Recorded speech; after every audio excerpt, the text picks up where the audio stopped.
Okay, so this week's movie is Tucker and Dale versus Evil. Don't know too much about this film. You were the one who brought it to me, so why don't you? I don't know. I got it. My stepson had it on Facebook and said this was the coolest movie. And I looked it up and we found an MPEG of it. We did not find an MPEG of it. We obtained this video legally, 100%. Yes. 100% legally. Definitely. Yes. It was a great movie. Yeah, it was a very good movie. So this movie, from what I saw of the trailer, I don't know, did you see the trailer? I did. You saw the trailer. From what I got from it originally, I thought it was going to be like some hardcore horror film. I wasn't really expecting it to be the type of film that it was. It's quite surprising. What did you think? The trailer was misleading, but misleading in a good way. I was led to believe the same exact thing, and I must say the final product I was very, very satisfied with. By the way, this is Todd. Todd is our resident horror aficionado. You could call me that. Is there any horror film that you haven't seen? There's a couple new ones that are out in the theaters right now that I actually really like to check out. Although I've heard a couple of negative things about it, I really like to see Alone in the Dark. Or That's the Peter Don't Jackson Be one, Afraid of the Dark. Excuse me. That's what it's called. Don't Be Afraid of the Dark. And the other one is Shark Night 3D. Just because I think Shark Night 3D. Yeah. Nothing like people getting ripped up in 3D. So, Tucker and Dale versus Evil. Basic rundown of it, essentially, it's a group of college kids go into the woods to have a good time. They see a bunch of hillbillies, and what you would expect to happen would be a bunch of hillbillies killing a bunch of kids. So, spoiler alert for anybody who hasn't seen it, you might want to turn this off right now and go see the movie because we highly recommend it. Mm-hmm. But it turns out to be just the opposite. The kids kind of go crazy. They start killing themselves on this property. And it's just it's an interesting Right, everybody kills themselves. Yeah. Actually, yeah, nobody actually killed another person in it. Everybody managed to. Well, no, toward the end they kind of, because the guy throws the flame and then it burns up the other guy, and then the one girl with the weed whacker. But yeah, but the weed whacker, she died. Yeah, she died in a fire. But it was just all. It was all not direct. It's unintentional. Yeah. All unintentional killings for the most part. Yeah. And then there were some pretty good actors in here. I know I recognized I recognized the two lead actors. Right. I didn't recognize the girl, although she's pretty damn famous. What was her name in the movie? Allison. She's actually the girl from 30 Rock. Okay. You guys watch 30 Rock? I've seen a couple episodes. You know the cute little chick that does the kind of secretarial stuff? Right. Okay. Yeah, that's her. All right. Yeah. Okay. Who would have thought she could act? Mm-hmm. Hey, you never know. Sometimes you get surprised. Yeah. In a good way. Yeah, definitely surprised with her. And then you have the Dale, who he was just in Planet of the Apes. You said, right? Right. He was the doctor that kept the main monkey. Oh, he was the one who got the virus first, He got right? the virus, yeah. Yeah, that was a good movie too. Did you like that one? Oh yeah. Yeah. Loved it. Yeah. It's surprising when they do remakes, and I mean you never expect them to be. Well, I don't think that was really a remake. It was just like they jumped the story again. Well, I know that there was the remake was like 07, 08. Well, the remake was the one with Mark Wahlberg, right? Right. This one, I'm pretty sure there was a Rise of the Planet of the Apes that was done way back when, wasn't there? I'm not sure. I think this one was kind of a prequel of sorts. I think it kind of showed the events which led up to what eventually became the film that had Mark Wahlberg and some of the older films. Right. I don't think Roddy McDowell did a prequel per se. We're gonna have to check that out because I could have swore that it was just I could have swore that it was a remake, but I guess not. Yeah, because they always went to the future. Huh. Well, and then there's the other actor, the what was it, Tucker. He surprisingly, did you guys recognize him at all? I had no clue who he was. You didn't even recognize the face from anything, like not necessarily like knowing who he was, but just well, at one point in there, I was like, this guy looks somewhat familiar, and I just looked him up. That guy was in Dollhouse. I believe Dollhouse was a J.J. Abrams TV show. Did you guys ever watch that? Okay. Yeah. Never had a chance to check that one out, though. Yeah, no, that one is a great series. It's a shame that they cut that one off so early. But yeah, he played a character in there called Alpha, and he was like this super. Do you guys know the premise for Dollhouse? Mm-hmm.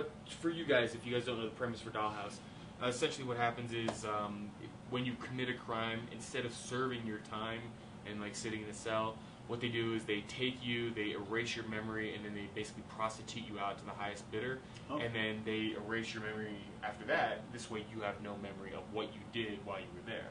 And then after you serve your time, they give you back your original memories and let you go back to society. So it's almost like it never happened. Well, this character breaks in at one point because he starts to, I think they call it bleed through. So essentially what happens is the memories of all the people that he has been start to bleed through, and he starts to realize what he is. So he goes back in there and he jacks himself into this little chair that they use to give him the memories, and gives himself all these memories of like how to do karate, how to do science, and all this other stuff without giving himself a personality. So he becomes like this psychotic, murderous super being type thing. Sounds pretty cool. So, but his face was so familiar, and as soon as I saw it, I was like, oh, okay, I know who this guy is. He's a pretty good actor, a really good actor. Yeah. I'm glad we watched the movie, and it comes out Friday. Yeah, definitely go see it on Friday. Don't miss this one. Yeah, no, not at all. 'Cause we need to support films like this. Yes. I agree. There should be a sequel. No, I disagree. Leave it alone. Evil versus Tucker and Dale. Leave it alone. No, but they need to go into a different realm. It's like it won't be horror. They just end up in a different situation. Maybe like Tucker and Dale versus sci-fi. Right. Have like That would be interesting. How many Harold and Kumars are out there? True. There's one coming out for Christmas in 3D. Yeah, yeah. Oh man, I'm stoked to see that. Have you seen a commercial for that? No, I saw some posters and stuff. All right. So that's another one. Yeah, on our next podcast, what we're gonna do is we're gonna give you a review of what we think that Harold and Kumar is gonna be. Because me personally, I loved the first and the second one. I agree. I didn't see when they went to Guantanamo. Really? Yeah. It was over the top. So I watched that before. Maybe what we should do next time is just do like all like the two movies, like watch them back to back, and do a quick recap and review of them, and then go into the next one. Okay. Sounds like what do you guys idea. think? If you guys have actually lasted to this part of the podcast, write us comments to whether or not you want us to do that. This way we at least know you're watching. Mm-hmm. So anything else? Some good movies or some things that we need to promote or. Well, there's a couple films I've watched lately. I must say some of them were actually pretty fulfilling and some of them were really disappointing. I really enjoyed Straw Dogs, ultra-violent film. I haven't seen that. Definitely a twist of the original, the one that starred Dustin Hoffman back in the day.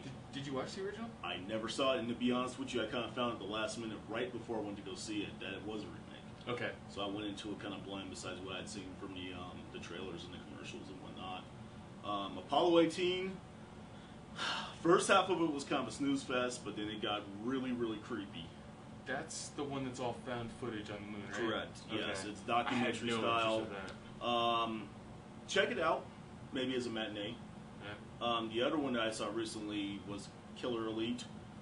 Wasn't really too into that one. That one was a little bit more storyline driven and not so much action. Is that the one with De Niro and Exactly. they're all like Statham trying to kill each other? and Clive Owen, and I don't want to get too much into the story. I don't want to spoil anything just in case you decide to check it out, but it involves the SAS over in the UK. What's the SAS? It's kind of like their organization, I guess, like the government military and all that stuff, and involves a group of contract killers. Has what's his name? The guy from Lost was in it as well. They call him Triple A, the big black dude. Mr. Echo. Oh, Mr. Echo. Yeah, Okay. he was in it as well.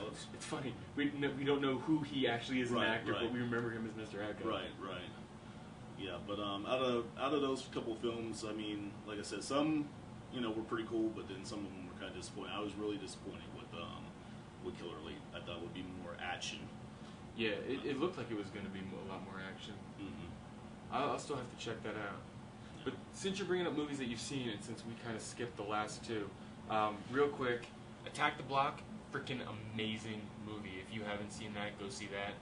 It's an indie feature about, essentially, a really cheesy concept about aliens that land on this little block, and I guess what they call a block in, it was in Europe, right? I guess what they call a block is like just a building, or it was like an apartment. It was an apartment building, or it was a city block. It was a city block. Okay. And then the female dropped to Earth. Just so happened to drop to Earth in the block, and they killed it. So all the males swarmed to find the female, which was already dead. Yeah. And that was, it was great, and we apologize for not doing the review earlier, but if you haven't seen it, see it, buy the DVD, support it, because it was just freaking amazing. The other one that I saw, I don't know, did either of you see Columbiana yet? No, I haven't. No. But I definitely want to check that one out. Okay, it's a little misleading. Now, when I saw the preview for it, it has Luc Besson's name all over it. Luc Besson, for those of you who don't know, he did Leon the Professional, and I just found out he did Crimson River, which is a great French film. The second one. I don't know if he did the first one. But he doesn't direct this. He produces and co-writes this. But Columbiana is an amazing, amazing film, and it has everything that you would expect from Luc Besson. I can't remember the actual director's name, but and I apologize because the guy was just amazing with how he brought the character out, the action. I mean, you really feel for the characters throughout the film. So,